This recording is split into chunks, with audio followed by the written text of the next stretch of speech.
I'd like to offer you my heartiest congratulations. What you've achieved has been recognised by your fellow citizens, and you've now been honoured by the Queen, and I've been honoured myself to give you that award on behalf of the Queen. Well done. Enjoy the day. The New Zealand Royal Honours System is steeped in history and tradition. From 1848 till 1975, we were part of the British-based system. A highlight of the 1953-54 Royal Tour of New Zealand was an investiture ceremony conducted by a young Queen Elizabeth. It's a gala day for the capital. At the Town Hall, the Queen honours 130 North Islanders. First, the Chief Justice, the Honourable Harold Barraclough, for services to law and public bodies. He rises Sir Harold Barraclough. The former commander of the New Zealand 3rd Division in the Pacific Theatre of War, equally distinguished in civil life, receives insignia of a Knight Commander of the Order of St. Michael and St. George. Until the present royal tour, these ceremonies had never before been filmed. 2,000 guests look on as Mr. Bruce Levy of Palmerston North, who has done as much as anyone in the world to make 2 blades of grass grow where one grew before, receives the accolade of knighthood. Sir Bruce Levy.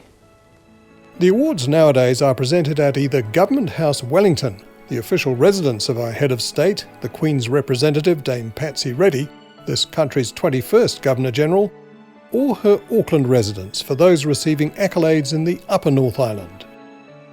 A fully Indigenous honours system was adopted in 1996 with the introduction of the New Zealand Order of Merit. The awards are one way in which the nation can recognise the achievements of people in all walks of life for all kinds of amazing service to the nation.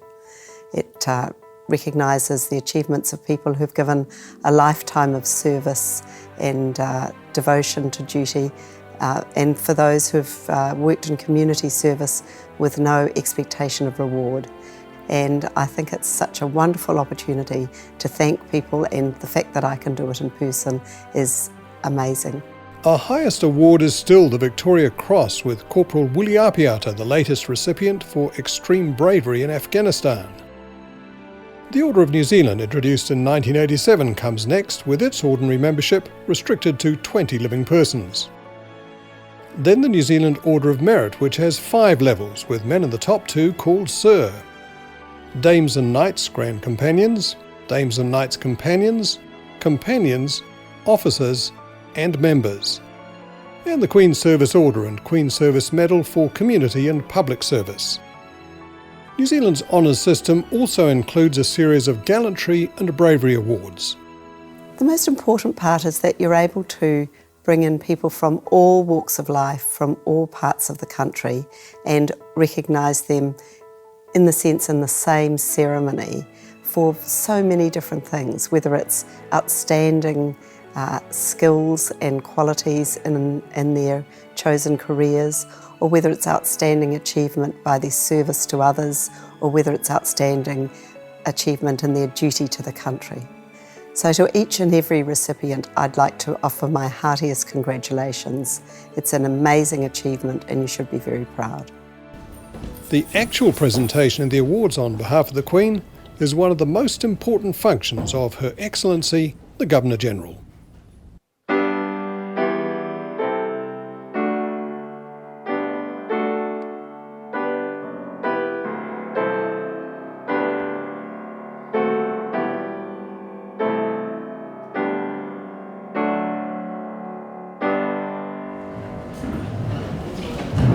E nā mana, e nā reo, e nā iwi o nā hō e whā. Tēnei aku mihi mahana ki a koutou. Kia ora tātou katoa. Distinguished guests, ladies and gentlemen, I extend a warm greeting to you all.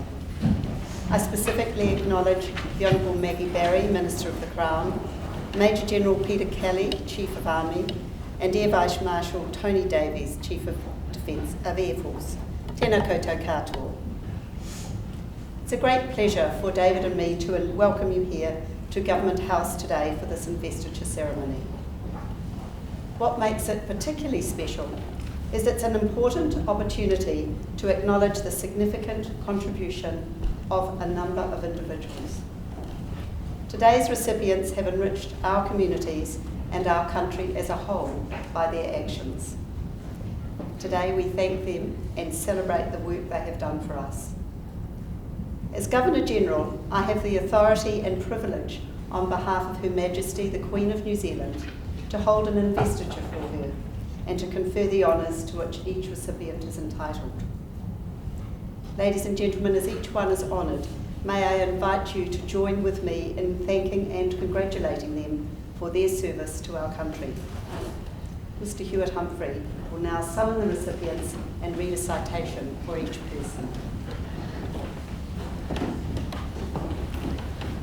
Your Excellency, to receive the Queen's Service Medal, Sister Mary Scanlon of Wellington for services to hospice care. Sister Mary Scanlon has been involved with the hospice movement in New Zealand since the 1980s. As the Mary Potter Hospice Education Officer in Wellington, she coordinated terminal care education programs for hospice staff at Calvary Hospital.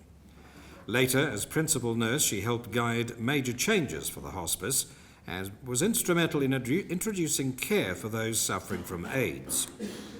After retiring, she took on a bereavement counselling role and helped train volunteers and those studying counselling.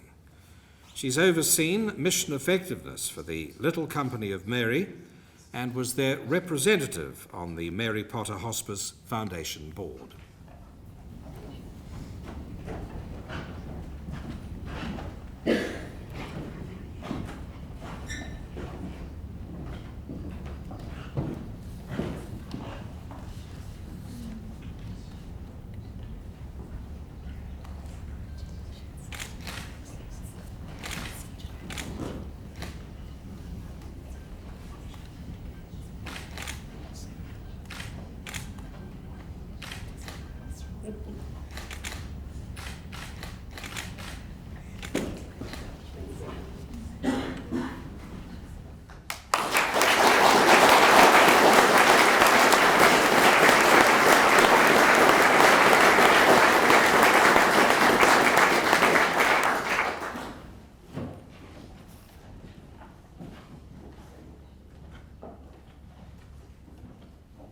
Your Excellency, the investiture is concluded.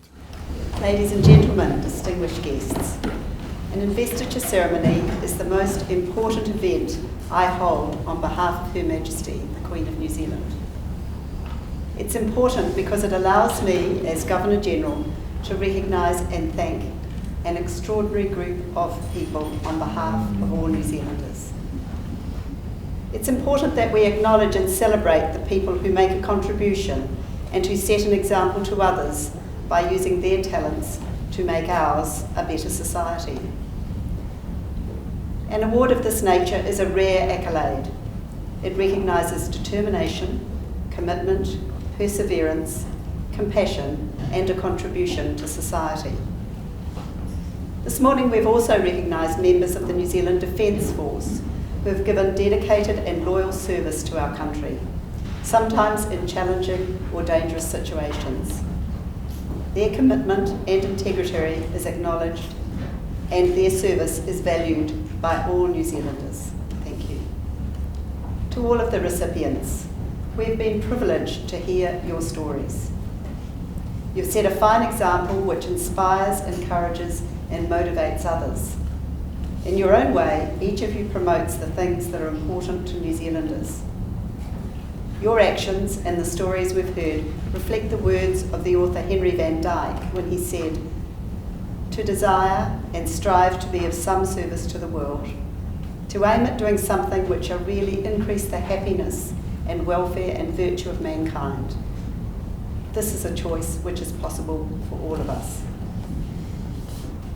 Your contribution has enriched the cultural, social and economic fabric of Aotearoa New Zealand.